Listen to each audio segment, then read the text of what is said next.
Alright, welcome back to the channel. We're going to start tearing down the front end. We're going to be replacing the stem bearings on here. We're also going to be replacing the chain. It's going to be over the course of 2, maybe 3 days. So I don't have all the equipment to change the bearings out. I have to take the triple trees off, take them to work, and we're going to press those on and off at work. But I'm going to go ahead and take all this off with me, so that way all I have to take is this.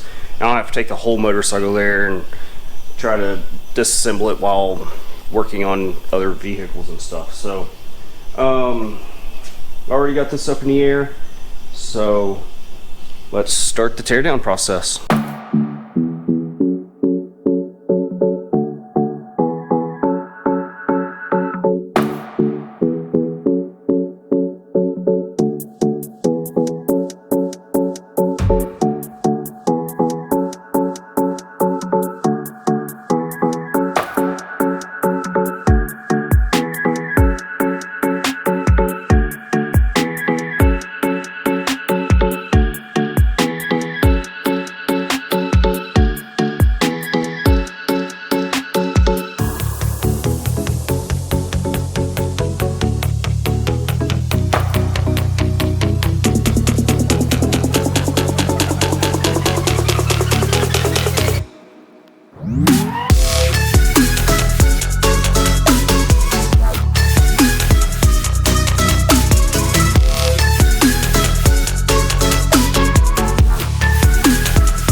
Alright, we have a pretty big mess going on here.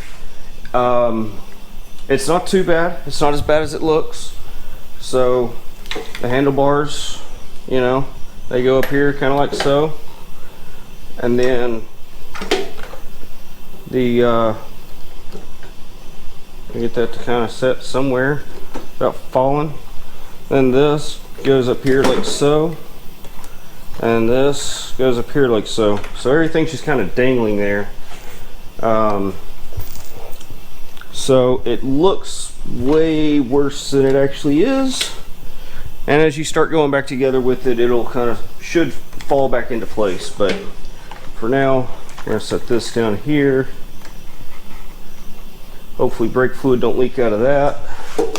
I don't think that it will. It seems to be sealed up really well. I don't see any leaking right now. So we may just leave it like that. So now once I undo this, this comes out. All of this may come down with it. I'm not sure yet, but we'll get to that part. These two little ears here, we need to peel those back and then undo this nut right here. So we're just gonna carefully, ever so carefully pry this out like so.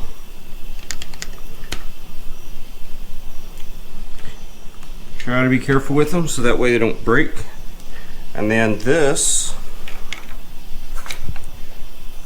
should, if I'm not mistaken, be a lot tighter than that. But I knew it needed to be replaced anyways, so it felt weird.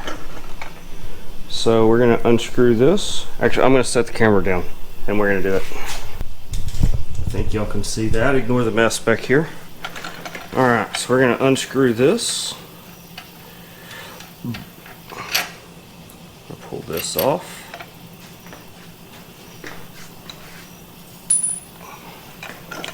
And then, I'll be honest, I have no clue what I'm doing here. We're learning this together. Okay.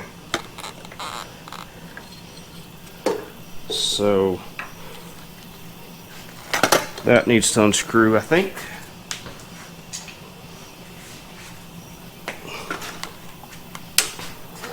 I'm sure there's a proper tool for this. I don't have it.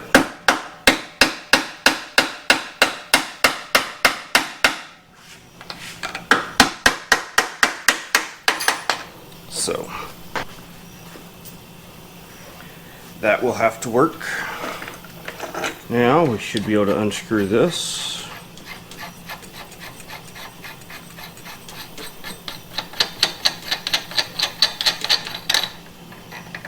Here we go.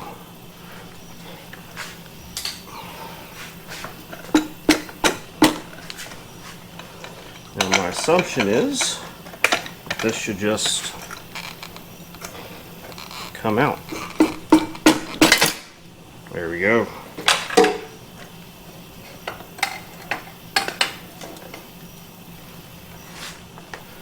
There's this piece. Now, is this long enough? No, and that won't work that way anyways. Is it long enough to do this one? It is.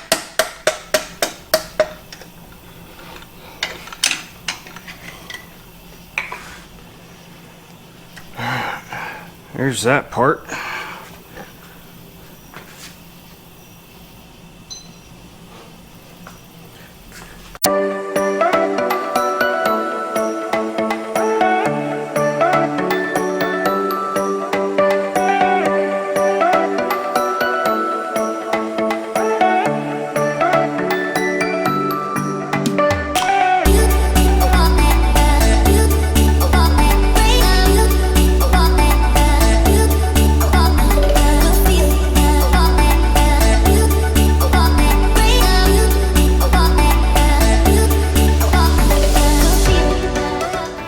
I don't know about y'all, I like to break them apart and eat one and then eat the other one, you know, after. These are a lifesaver when doing this because it's hot out here.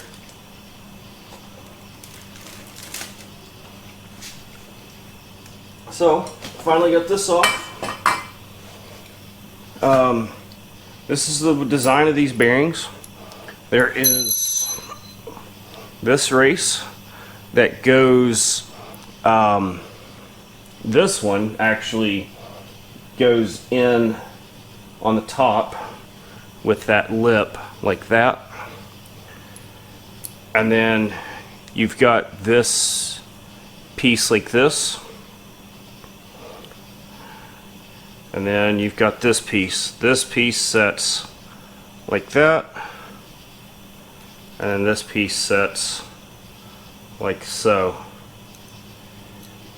and then that all gets sandwiched in together. I mean, it works. It's an okay design, but there is better designs. This one here, I'm going to have to remove this piece here. Not sure how I'm going to remove it yet. There's one or two ways. You can either score it with a cutoff wheel, and then if you hit it with like a chisel or something, you'll actually split this, and then that makes it wide enough to where you can actually slide it over this, because this is actually a pressed-on fit. Or you could, if you're careful, you could heat this piece up with a torch or something. That'll cause this piece to expand and it should slide right off.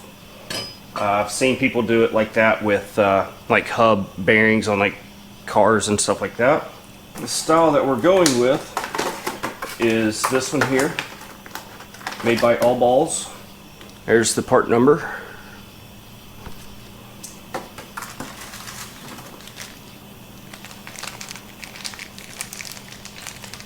And this one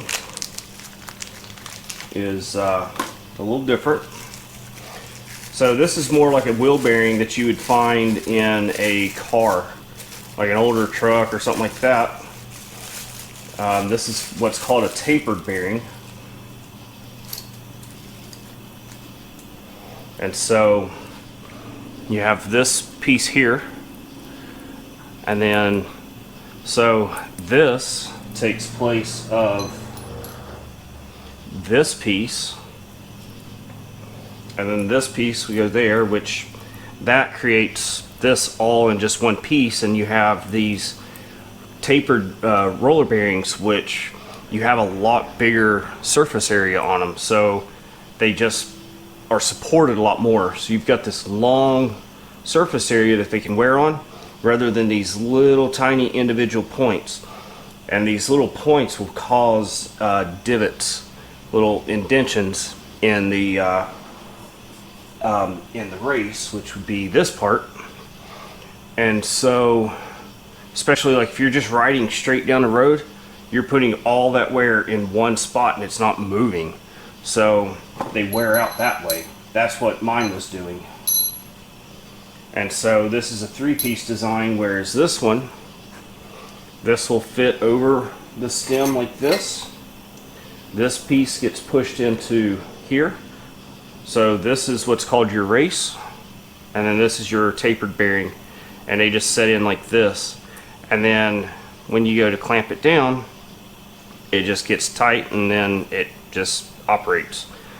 There's a couple of ways you can grease these. I actually have a tool that greases these, but you can do it by hand.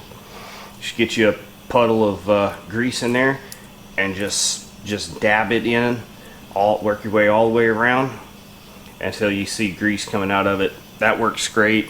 I have a deal that's you put the bearing in, grease comes up through some holes in the bottom, and it's got a piece that pushes a plunger down that forces grease through all of this. So I'm going to use that at work, but it's a much better component.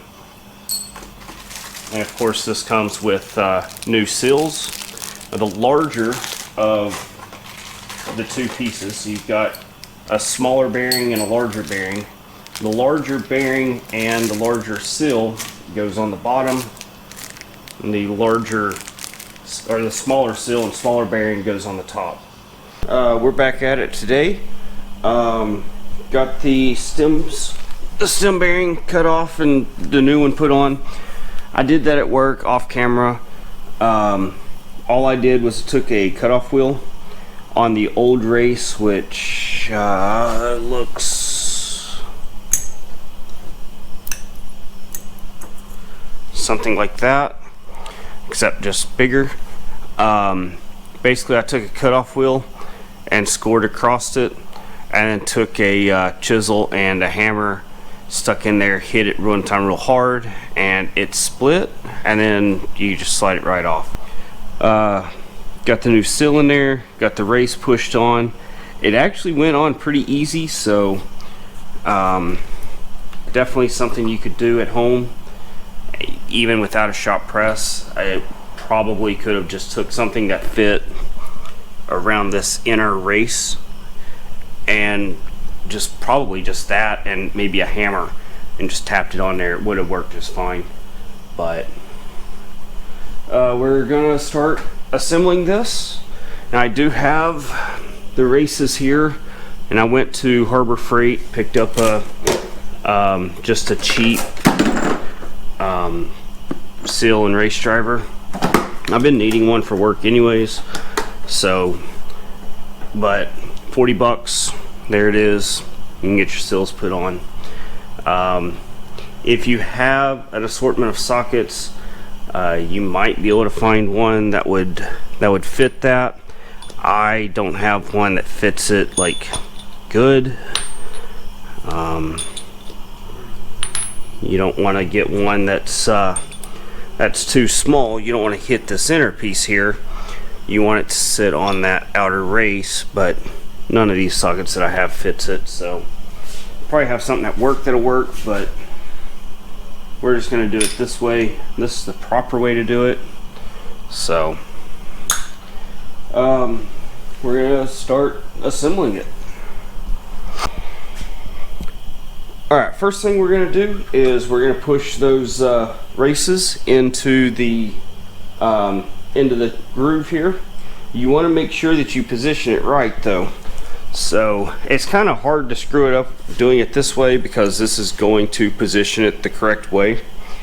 But what you want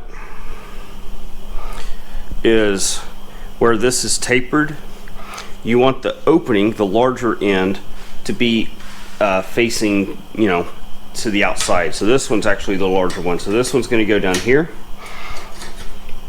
And then you want your smaller one to go up here, and it's going to fit the same way. Your larger opening is going to be at the top.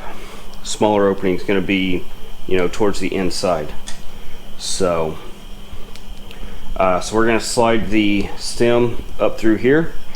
Put the race on the other side, and then put the nuts on and start tightening it up.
First step on completing working on your motorcycle, you got to grab a popsicle because it's hot and popsicles are just amazing.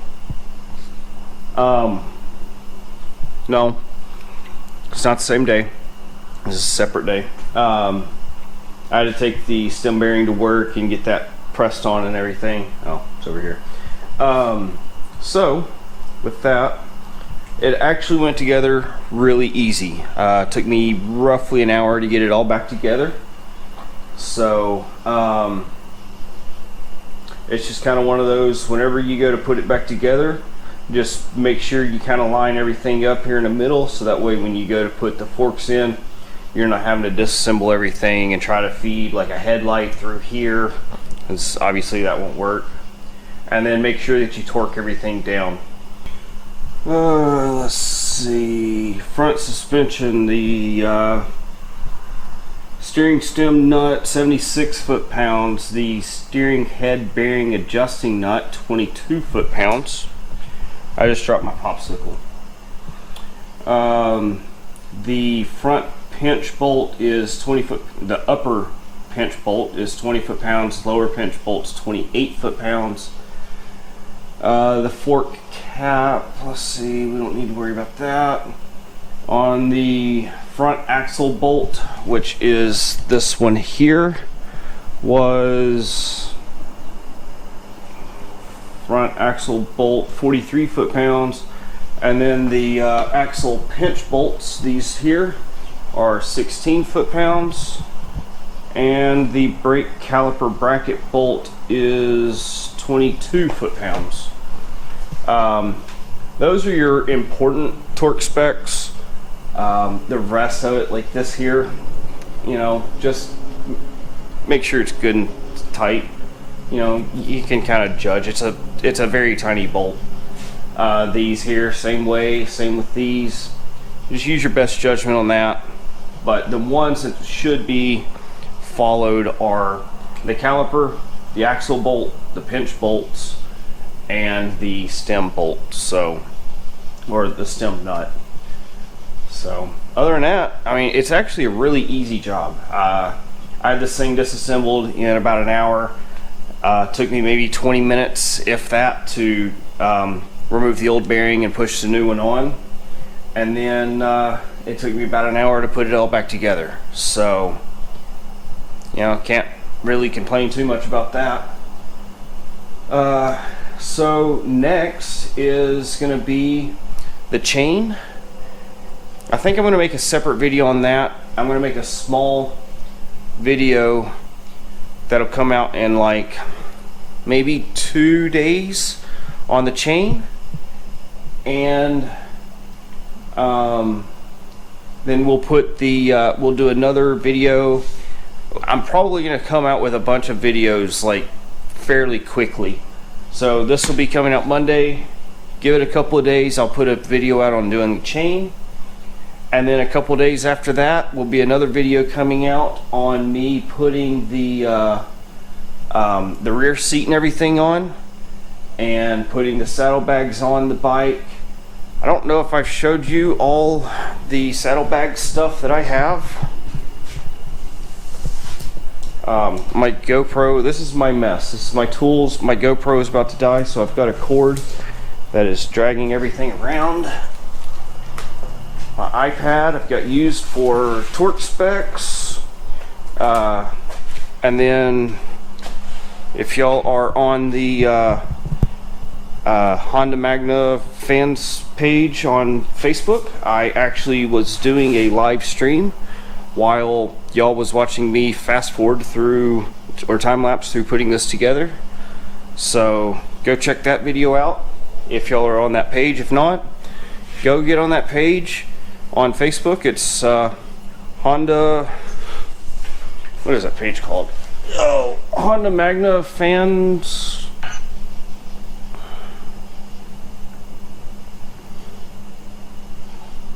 Honda Magna Fans Club on YouTube or on Facebook, and you can watch that video live, and I may do more in the future if y'all are interested in it.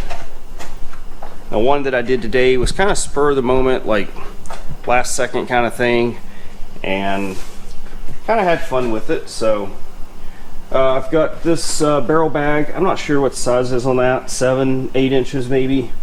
I've got this sissy bar bag.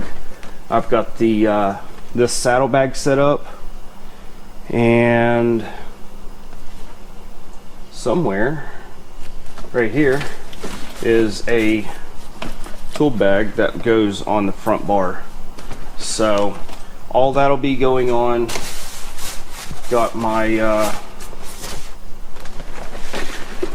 sissy bar right here and the rear seat as well. That'll be going on here, and then we're loading up and heading to race week. So from this Saturday, which Monday, will be less than a week away from racing. So it's coming up quick. So we've got very limited time to get this thing done. Which that was the biggest issue. So hope y'all enjoyed it. If you did, be sure to smash that like button. If you haven't, subscribe down below, and I'll see y'all in the next one. Bye.